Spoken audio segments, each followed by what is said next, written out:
today I really want to talk about verbal agreements regarding child support and kind of pros, cons, and because we get calls about this sometimes, and um you can really dig a deep hole, especially if you're the payer.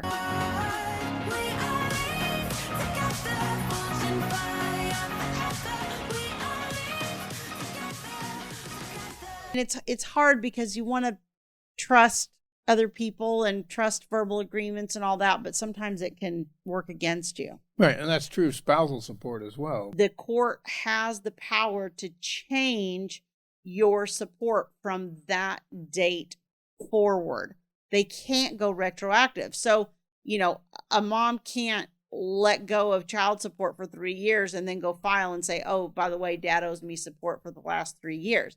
Court's like, no, you should have come in and filed at the beginning of the 3 years when you needed support. So same thing for the support payer. If you're paying X amount and the other side says, oh no, we'll waive your support, I don't care, too bad. You're still under a court order to pay that amount until either the court changes the order or you file an agreement that changes it. And the analogy I always like to use is in a criminal case, as I think people relate to this a little more. So, especially the criminals. Let's take a criminal case. Let's say that somebody, robs somebody and they get a sent. I mean, I have no idea about criminal law. I have no idea about sentencing. I'm just pulling random numbers out of the air. But let's say somebody robs somebody and they get found guilty and they go to jail for 2 years for it. That person that was robbed can't come into the jail and go, oh, you know what? I forgive this person for robbing me. They don't have to do 2 years in jail. You can just let them go. The jail's going to say, no, the judge ordered 2 years in jail, and that's what that person's got to serve. So this is the same way. If the court makes an order on support, that's your support order. Even if the other person says, I don't care about the order, you're still under that order. Now, if that person never collects on it, then you're fine. That's fine if they never ever do that. But vast majority of the time, what we see is a certain period of time will go by and then that person goes, oh no, wait, I want my support. Right. Especially once it's built up and you're talking about like, oh, it's a $10,000 amount or a $20,000 amount. That person goes, wow, I just found out I can go into court and now that other person owes me this huge lump sum of 10 grand. Whereas when I said I didn't care about it, maybe we were talking $200-300 a month and I said, no big deal. But now I've got this big buildup and I find out there's interest in all this stuff and it's 10 grand. I'm going after that. People get into a lot of trouble with verbal agreements. And, it's difficult because Thomas and I always talk about cooperating and trying to stay out of court and all of those things. And I do think that's very important. And let me just say, if you don't ever have an order in the court, like let's say that the two of you agree that this is what child support's going to be. If dad just says, oh, I'm going to, and I say dad to mom, that's 99 times out of 100. That's what it is. So I'm not trying to I'm not 90 times out of 100. Well, 90 times out of 100. I'm not trying to be, stereotypical, but it's just usually what we see. You are a sexist pig.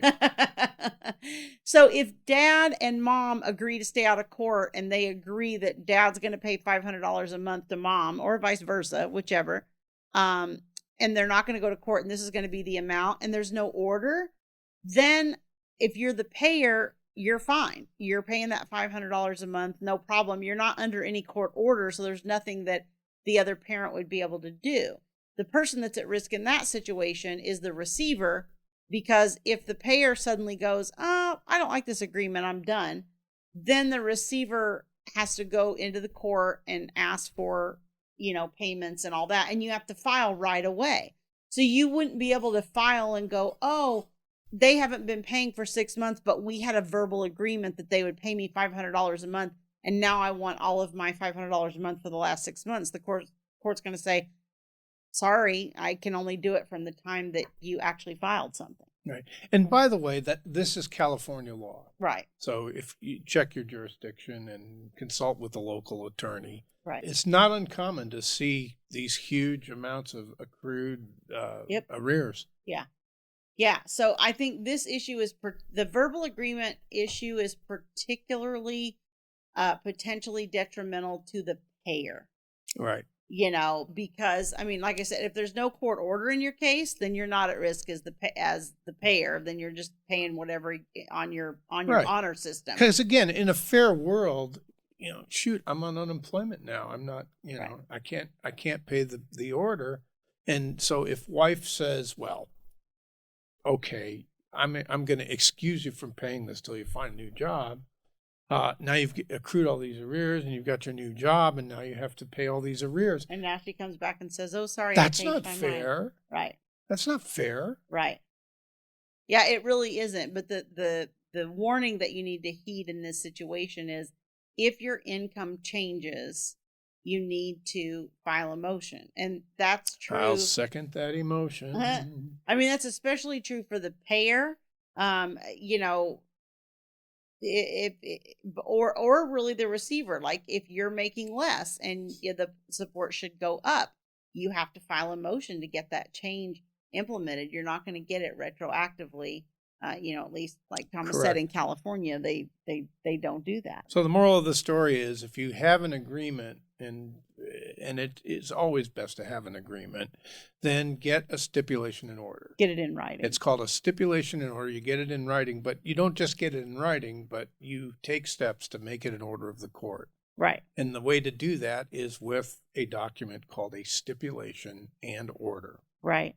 And a lot of times I'll have people that think that because they went and got something notarized, like talk about that a little bit, because I think this is a common misperception of, oh, well, we reached agreement and I went and made the other person go to a notary with me and we had this document notarized that this is the new agreement. Right. Well, notary public, all the notary public can do is verify a signature. So it's a method of preventing forgery. And you show ID, and the notary public makes a statement under penalty of perjury that that's your signature. That's all a notary public does. The notary public can't issue an order, and the notary public can't do anything that affects the terms of your agreement in any way. It's still a written agreement that has not been made an order of the court. So let me ask you this. If I go and I get a document notarized that my child support is going to be reduced, and then I just hold on to that notarized document, and then the other person files something a year later to try to, or to say that I owe arrears, is that notarized document going to protect me? No. I would say no. It's got to be an order of the court. Yeah, I mean, I've researched this a lot, and unless there's been some new development, I would say that the award has still not been modified. Right. So that's an important thing to understand about, you know, getting documents notarized, because I think people a lot of times feel like just because it has this official stamp on it, you know, and they agreed to it, it's still sort of like a verbal agreement in a way where the court's concerned. So I hope this gives you some clarity on it. I just want you to have enough information to know to protect yourself and to, you know, file a motion when you need modifications and not wait until you have this huge buildup and then you're faced with this, you know, either large deficit or large debt. Yeah, if you don't know how to do a stipulation in order, go to the facilitator or go to get an attorney or a paralegal to help you with that. Yeah, to help you draft up the paperwork. If you're in California, we have the family law facilitator's office at each court that will help you with paperwork for no charge. And most jurisdictions have even if you're in another state, your court may have that. So check with them. It's always good to know. So, okay, so we hope this has been helpful. If you are watching us on YouTube, please hit like and subscribe so you get notified of new videos. If you're listening to the podcast, please rate and review. It helps us with our rankings and all that kind of good stuff, and we'd appreciate that. And thanks for joining us. Thank you. We'll grow in number, fueled by them to see the